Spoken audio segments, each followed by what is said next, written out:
Have you ever noticed that your most ambitious, like truly life-altering plans are usually made at 2 in the morning? Oh, absolutely. Usually right from the comfort of your bed. Yes. You're lying there in the dark, maybe watching a few videos, and suddenly you just, you have it all figured out. You're going to change everything. Right. You're going to start a business, or run a marathon, learn a new language, completely overhaul your diet. And in that moment, you feel unstoppable. You really do. It feels so real. But then, by 8 a.m., when that alarm actually goes off, you can barely convince yourself to pull the covers off and put your feet on the cold floor. It is just a universally humbling experience. The contrast between the midnight visionary and the morning realist is massive. It's basically two different people. Exactly. And it exposes this fundamental flaw in how we perceive drive and ambition. We operate under this assumption that the midnight feeling is our true self. Right, like that's the real me. Yeah, and that the morning feeling is just, a temporary obstacle we have to get past. But the reality of actually building that life, of crossing the gap between that midnight vision and the daytime reality, it's incredibly unglamorous. Very much so. It is a brutal, muddy grind. And that tension, that massive gap between dreaming and doing, is exactly what we are getting into today. So welcome to the deep dive.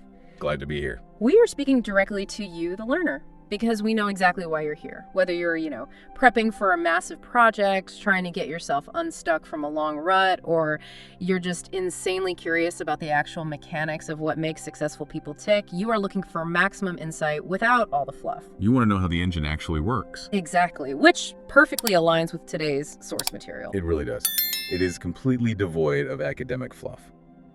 We are looking at a short, punchy, and highly informal text titled Discipline, the bridge to your future self. And when we say informal, we really mean it. This is a gritty manifesto. Very gritty. It uses slang like bro, no cap, and high key. But, do not let that incredibly casual delivery fool you. No, definitely not. Because beneath the street-level phrasing is a surprisingly profound and honestly brutal set of truths about human behavior. The contrast is striking, really. It reads like a text message from a very blunt friend, Yeah, the friend who doesn't sugarcoat anything. Right.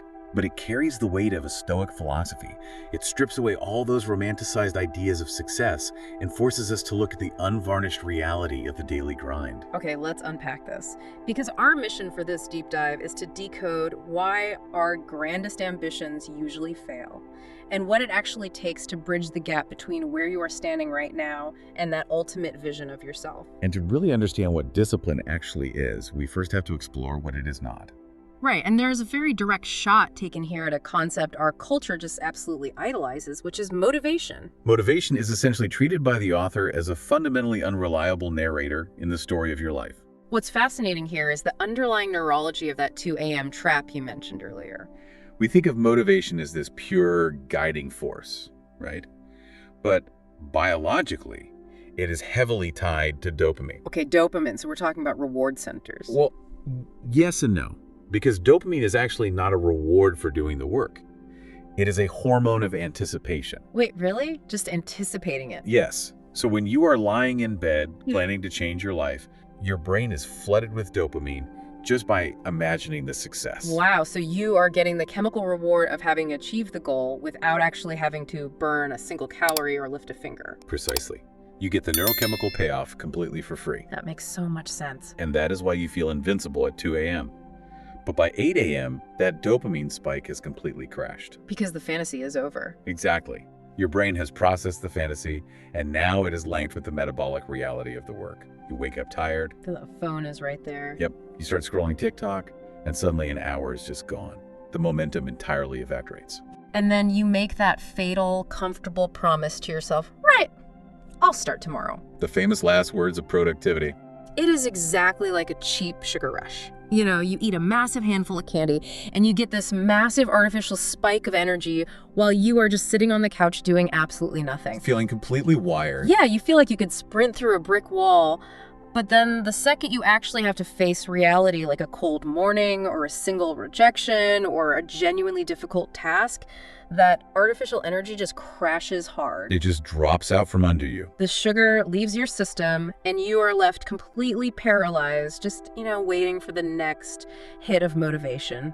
We have been conditioned to believe that feeling must precede action. That's the core issue. Right. The trap is thinking, I need to feel energized to work out, or, I need to feel inspired to write. Well, what we're actually looking at is a decoupling of those two things. Exactly. The premise here is that most people stay stuck forever, simply because they are waiting to feel motivated before they make a move. They believe readiness is a mandatory prerequisite for doing. And that belief is literally destroying people's potential, because waiting for tomorrow is the ultimate trap. Tomorrow is the ultimate safe space for the human ego. Oh, that's a great way to put it. Think about it. Tomorrow is always perfectly optimized. In the land of tomorrow, you are never exhausted. You never have a headache. You never face rejection. Life never feels heavy in the land of tomorrow. Right, because tomorrow requires zero metabolic energy today. Our brains constantly push our required actions into this imaginary, pristine timeline. It is simply biologically cheaper to plan for tomorrow than to act today. But the stark reality and the defining characteristic of successful individuals is that they simply do not wait for the feelings to align. They sever that connection entirely. They move when they are tired. They move when life feels impossibly heavy. They move when absolutely nobody believes in them and the dopamine tank is completely empty. The action happens regardless of the internal emotional weather. Reclaiming that agency is the absolute core of true discipline. You stop being a victim to your own temporary emotional states. You normalize the friction. Yes. When you sit down to work and your brain is actively screaming at you to stop, to check your phone, to take a nap, that does not mean something is broken. It doesn't mean you're doing it wrong. Exactly. That does not mean you lack the right motivation. That exact feeling of intense resistance is simply the cue that discipline is now required. Right. And this brings me to a part of the concept that I really want to challenge or, at least push back on for a second. Go for it. Because if waiting for the right feeling is a trap, then what actually moves the needle? The text shifts focus away from emotional hype and points directly at the physical, unglamorous reality of daily actions. Which is the boring stuff. Right. But in doing so, it takes a surprisingly hard swing at dreaming. It explicitly dismisses goals, dreams, and what it literally calls the Pinterest vision board. It does not hold back there. But I have to say, isn't having a vision the vital first step? I mean, how do you know where to build the bridge if you don't have a clear picture of the other side? Why dismiss goals so aggressively in favor of the mundane stuff? That is a crucial distinction to make. Dismissing the vision board isn't about claiming that a destination is useless. Okay. It is an attack on the modern tendency to confuse having a vision with executing a vision. Oh, wow. Confusing the blueprint for the actual heavy steel and concrete. Exactly. Staring at a beautiful blueprint releases that dopamine we talked about. Yeah. It feels good. It feels like progress. But, a blueprint is never built a building on its own. Right. The future is not built by grand announcements. It operates on a microeconomy of stacking habits. It is shaped by tiny, seemingly insignificant choices made hour by hour. The stack. That concept of how everything stacks up over time is incredibly visceral. When we talk about the negative stack, we're talking about that one workout you skipped, or that one book you didn't read, that 1 hour you wasted scrolling again and again and again. And we really have to look at the neurological reality of that stack. It is not just about lost time. What do you mean? Well, when you skip a workout or default to an excuse, you are not just hitting pause on your progress. You are engaging in Hebbian learning. Hebbian learning. Yes, it's the biological principle that neurons that fire together wire together. Okay, so building habits physically in the brain. Exactly. Every single time you give in to an excuse, you are actively myelinating the neural pathways of quitting. You are physically paving a highway in your brain that makes it drastically easier to quit tomorrow. Wow, so one wasted hour doesn't just feel bad, it's structurally making you weaker. It absolutely is. It is so easy to justify one skipped day because it doesn't feel like a tragedy in the moment. But when you view it as a microeconomy, those debts accumulate fast. You are literally hardwiring your brain for failure. Which completely flips the script on what success actually looks like. We are sold this myth of the big moment, a cinematic, glorious event where everything just clicks into place and the montage music plays. Right, the movie version of success. But true success is entirely unglamorous. Is waking up in the dark when your bed is warm It is studying or working when absolutely nobody is checking on you to make sure you did it. It is maintaining focus in a room where everyone else is giving in to distractions. Yes. It is the real flex. I love how the text takes a modern slang term for showing off a flex, which usually means like flashing a sports car or a massive achievement, and completely turns it inward. Redefines it. Exactly. Yeah. The ultimate flex isn't outward display. The flex is sitting alone at a desk, completely unmonitored, feeling exhausted, and choosing to do the hard work anyway. You're flexing on your own biological urge to quit. This raises an important question for the listener right now, as you are taking this in, because this entirely shrinks the battlefield. Shrinks the battlefield. I like that. It reframes success from being a distant, overwhelming, massive goal into a highly controllable series of tiny choices. You do not have to conquer the world today. You do not have to write the entire book today. You just have to make the disciplined choice in the very next hour. Right. You are making these micro decisions right at this very moment. With every action, you are physically wiring that positive stack or that negative stack. You just have to win the morning. You just have to win the next hour. But, and this is the massive elephant in the room that we cannot ignore, winning that hour usually hurts. It is actively uncomfortable. The friction is undeniable. There's no biological workaround for the fact that discipline feels painful, especially in the beginning, because you are forcing your brain out of its heavily myelinated comfort zones. But there is a brilliant framing here around a choice between two very different types of pain. Because yes, we've established that success is found in these boring daily habits and that doing them is painful. Right. But the alternative to the pain of discipline is not a pain-free life. The alternative is presented as something far, far worse. The dichotomy of pain is the central pillar of behavioral change. You are going to experience pain either way. The universe basically guarantees it. Unfortunately, yes. But you get to choose the flavor of that pain. You can choose the acute pain of discipline, or you can choose the chronic pain of regret. Which means staying stagnant. Exactly. Remaining weak, and perhaps most devastatingly, watching everyone else around you level up while you stay exactly the same. I think anyone who has ever felt stuck in life knows exactly what that second pain feels like. The pain of discipline is sharp, but it is productive. It leads somewhere. Right. It is the soreness after a really intense workout. It fades and you are left stronger. But the pain of staying the same, of watching the world move forward while you remain paralyzed by your own completely preventable excuses. That is a dull, chronic ache that never goes away. It slowly eats away at your self-esteem. It degrades your sense of self-worth over time. And this leads to the ultimate reality check of the source material. Yeah. It removes all external scapegoats. There is nobody to blame. Right. It forces the realization that nobody is coming to save you. Not your friends. Not some magical surge of motivation, not a sudden lucky opportunity. It boils the entire human struggle down to a binary equation. It is you versus your excuses. That's it. There is no middle ground anymore. Every single day you either lay a brick to build your future or you actively destroy it. The binary nature of that is terrifying, but also, incredibly liberating. You cannot simply tread water in life. The current is always pushing you backward. Every unread book, every wasted hour is an active destruction of your potential. Here's where it gets really interesting. There is a striking, almost science fiction-like claim made about who you are becoming. Oh, the future self concept. Yeah, the idea that Heike, the version of you that you dream about, already exists. If we connect this to the bigger picture of psychology, this is a profound tool called identity adoption.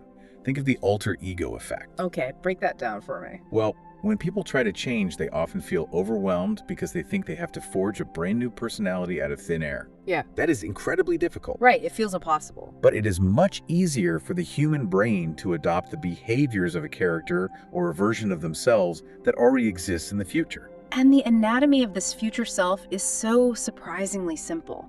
This dream version of you isn't magicked. They do not possess superhuman intelligence or vast inherited wealth. No, I don't. The future self is defined entirely by controllable daily actions. They have discipline. They wake up early. They stay consistent. They stop making excuses. And most importantly, they keep promises to themselves. That last point, keeping promises to yourself, is the absolute bedrock of self-confidence. That is so true. When we break a promise to a friend, we immediately understand that we are damaging their trust in us.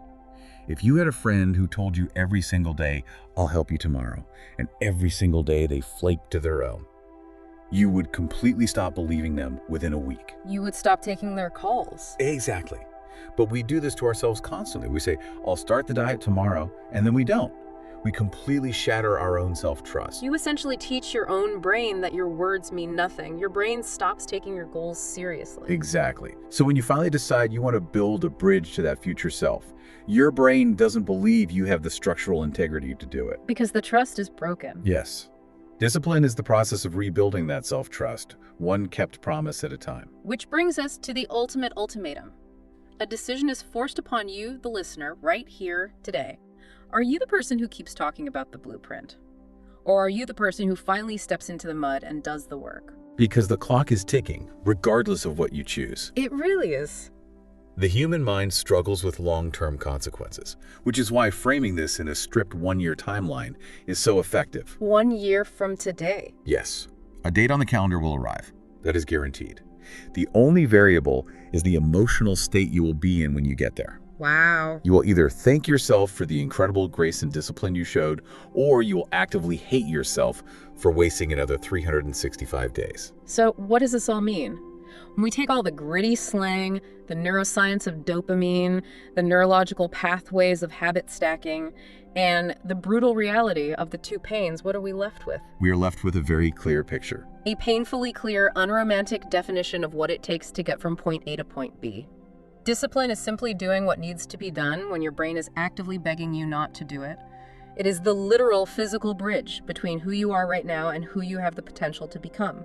And crossing it requires completely abandoning the pursuit of the perfect emotional state. You cannot wait to feel ready. You cannot wait for the blueprint to magically assemble the steel. The execution is everything. The ultimate takeaway is a rapid-fire call to action that dismantles every single excuse we've talked about today. Stop waiting to feel ready. Start ugly. Start tired. Start completely scared. Just start. Just start. Because once you cross that bridge, once you actually master the unglamorous daily discipline of laying those bricks, your entire reality shifts. And that shift is rooted entirely in your own agency. No one else can walk that bridge for you. Absolutely. Thank you for joining us on this deep dive into the underlying mechanics of discipline. We know you, the learner, are constantly looking for the real signal through the noise, trying to understand the actual mechanisms behind success. And the mechanism here is simple. It is just you, alone, making the hard choice when absolutely no one is watching. Before we let you go to ponder your very next immediate action, I want to leave you with a final thought that builds on this idea of identity. Let's hear it. We discussed how that disciplined, highly successful version of you already exists in the future. But think about this. What if that future version of you is actually looking back at you right now, at this exact second? Are they watching you lay the bricks to build the reality they get to live in, or are they watching you tear it down before they